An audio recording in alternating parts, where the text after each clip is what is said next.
Hi, I'm Mary Moncton, and this is Module 5, the State of Texas IFSP and Transition to School Age.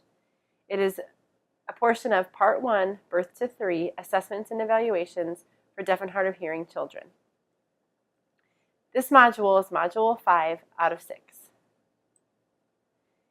What you will walk away knowing today is what an IFSP looks like in Texas, who is involved in the evaluation process, common terminology and what it means, what tools are typically used and why they are used, and an overview of the transition from IFSP to an FIE.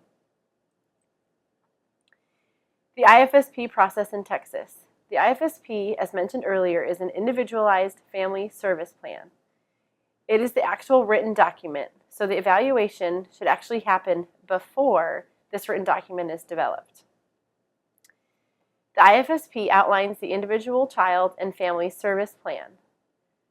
There are 10 critical elements to your IFSP that I'd like to mention today. These are present levels of functioning, family information, expected outcomes that you, the family, would like to see, specific early intervention services and how they will be provided, where services will happen, and again, it's important to remember that these should happen in a natural environment for the child, when and where the services will happen, the frequency of the services, meaning how many sessions will happen across a specific amount of time, who will pay for the services, the name of your service coordinator, and the transition plan. I also wanted to mention DARS, the Department of Assistive and Rehabilitative Services, because this is where you can find a lot of support and resources for your family as you go through this process here in Texas. Who is involved? I like this quote from Partners Resource Network of Texas because you and the family, as the family, are crucial to this process. If there is a child who's diagnosed with a hearing loss, it is important to know that the early childhood interventionists and the local education agency are both involved in this process. There may also be an advocate or third party if the family requests it. Again, your service coordinator is an important part of this process. Specific evaluators such as a speech-language pathologist, occupational therapist, physical therapist, or a diagnostician of some sort may be involved in your child's IFSP. And again, specific service providers otherwise, such as an AI service provider, will be involved. Common terminology you may hear when going through the IFSP process is something called a referral.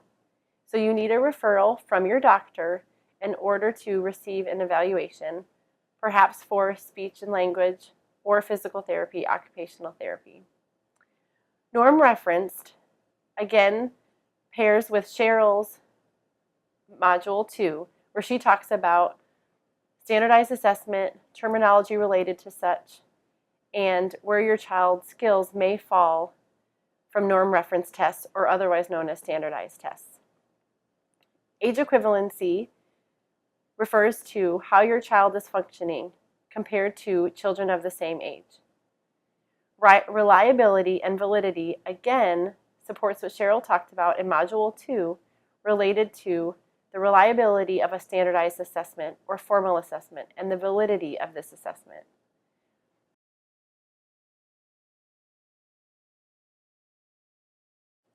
The reasons for that is that assessments for deaf and hard of hearing children should be scored carefully, and their reliability and validity relates to how the test was given and how it was administered. Developmental milestones is a term that you may hear also. This refers to significant milestones in a child's development or growth that we typically see with typically developing children. Such things are when a child starts walking, when they're able to feed themselves. They can fall under categories of communication, spoken language, walking, motor skills, things like that. And usually when you're going through the IFSP process or professionals are writing the IFSP with you, They will refer to developmental milestones and discuss whether your child has met them. A significant delay refers to a comparative term of how a child compares with children of their age. So a significant delay, again, refers to that bell curve, and if a child falls below what is expected or below average. Which assessment tools and why? Specifically to Texas, in 2011, DARS, which I referred to earlier, as a Department of Assistive and Rehabilitative Services, here in Texas, their ECI program requires the use of the evaluation tool known as the Patel Developmental Inventory, and this will determine eligibility for a child. And this is used to determine if the child, this evaluation tool is used in order to determine eligibility. However, this is used if a child does not already have the diagnosis of a visual impairment or an auditory impairment. If the child already has a medical diagnosis of a visual impairment or an auditory impairment, other tools may be used as well to get a more comprehensive evaluation for that child with a hearing loss. There are other assessment tools that possibly may be used when evaluating your child at this age. There's a downloadable handout with some examples and resource links to such tools, such as checklists, developmental milestone charts, and things like that. Speech and language assessment tools, more specifically, are focused on in Module 4 of this Birth to 3 training video.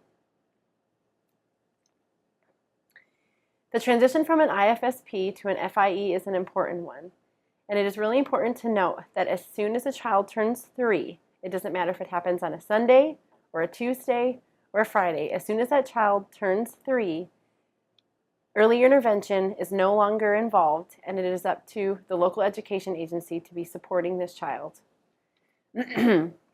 For beginning at 27 months, it should be important to know that at the IFSP, it should focus on steps and services for transition to educational programs and/or community programs and services that might be available to you as a family. So again, beginning at 27 months of age, you and your team should be starting to discuss the possible programs that your child will be able to access once they turn 3. Again, beginning between 27 months through 35 months of age, you and your team should be scheduling, with your approval as the family, the transition conference between the family ECI program and the school district. So you should be scheduling that transitional meeting so that you would be able to meet with your local education agency and your ECI program in order to begin to develop the best plan for your child's transition into school. Also at this time, it would be pertinent for you as the family to go visit school district programs or any local programs or possibilities of placement that are of interest to you for a child who becomes 3 with a disability, and then to be able to identify any services that you might need at that time. Again, for a child between the ages of 27 and 35 months, it is important to complete notification to the local school if the child is possibly eligible to attend that school. Similarly, we should be beginning transition steps for enrollment if a child is going into some type of different community program.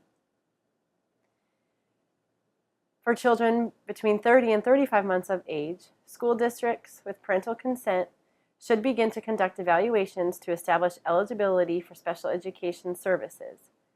So again, this is where it transitions from an IFSP, which is the Individual Family Service Plan, to an FIE, which is the full and individual evaluation as part of special education in the public school realm. And IEPs, which is an individual education plan for that child, can be developed and implemented by the child's 3rd birthday. So this all should be starting to get into process with the local school district in order to have the evaluations completed, recommendations made, and the IEP document prepared for when the child turns 3. When this happens, an ARD meeting is held. An ARD here in Texas is referred to an annual review or dismissal of services. So this would be an admission of services, admission into special ed services. And this ARD meeting is held to determine eligibility for this child in special education. If the child is eligible and the parent wants school services, IEP goals are developed, and they would schedule another meeting to plan for transition as needed. And then as soon as a child turns 36 months of age or 3 years old, the implementation plan for the school district, which I just referred to as the ARD meeting and the IEP plan, is begun. And this is because as soon as a child turns 3, ECI services end. So it's pertinent to be prepared and go through these steps as you transition from the IFSP to your child's full and individual evaluation that occurs through the school district for eligibility in special education services.